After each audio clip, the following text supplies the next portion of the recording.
जय Hind guys, welcome to this video.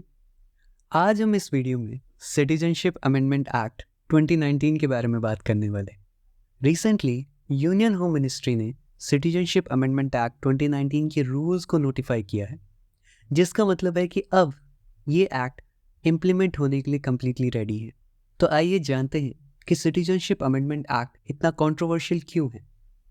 तो बहुत ही सरल भाषा में हम समझ सकते हैं कि सिटीजनशिप अमेंडमेंट एक्ट 2019 हेल्प करता है सर्टेन इलीगल इमिग्रेंट्स को, ताकि वो इंडिया की सिटीजनशिप एक्वायर कर सके। लेकिन यहाँ पे कुछ कंडीशंस हैं, जैसे कि वो जो इलीगल इमिग्रेंट हैं वो या तो पाकिस्तान या तो बांग्लादेश या फिर अफगानिस्तान से ही आया हुआ होना चाहिए।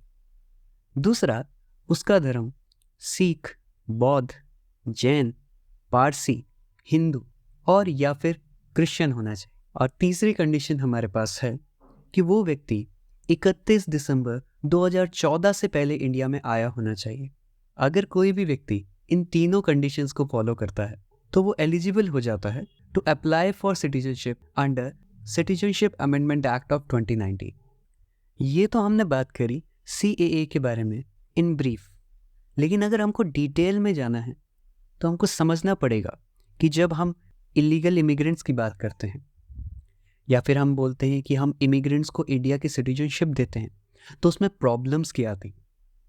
पहली प्रॉब्लम आती है कि दे आर इलीगल इमिग्रेंट्स और वो क्रिमिनलाइज्ड हैं under foreigners act of 1946 and Indian passport act of 1920। ये दोनों एक्ट कहते हैं कि अगर कोई भी व्यक्ति दूसरे देश का इंडिया का बॉर्डर क्रॉस करके आता है और उसके पास वैलिड परमिट और वीज़ा नहीं है, वो ऑटोमेटिकली क्रिमिनली लायबल हो जाता है under these two act. So problem आती है कि जो लोग क्रिमिनलाइज्ड हैं, आप उसको किस तरह से सिटीजनशिप दे सकते हैं।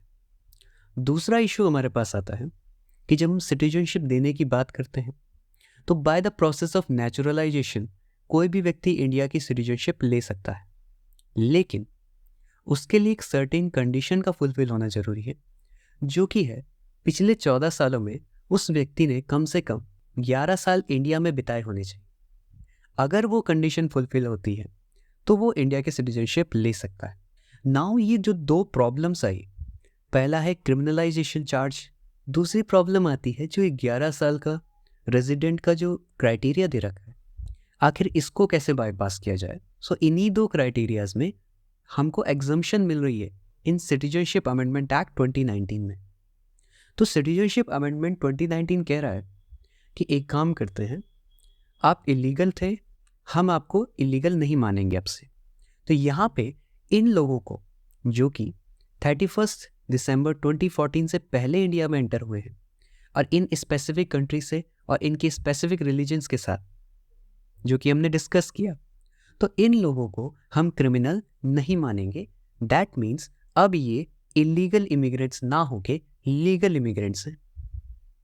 सेकेंड चीज जो हमारे पास आती है कि नेचुरलाइजेशन प्रोसेस के लिए अगर आपको सिटीजनशिप चाहिए तो 11 साल की बजाय अब इन लोगों को सिर्फ 6 साल का रेजिडेंट होना जरूरी है, और अगर वो 6 साल इंडिया में रेजिडेंट हैं तो वो इंडिया की सिटीजनशिप एक्वायर कर सकते हैं।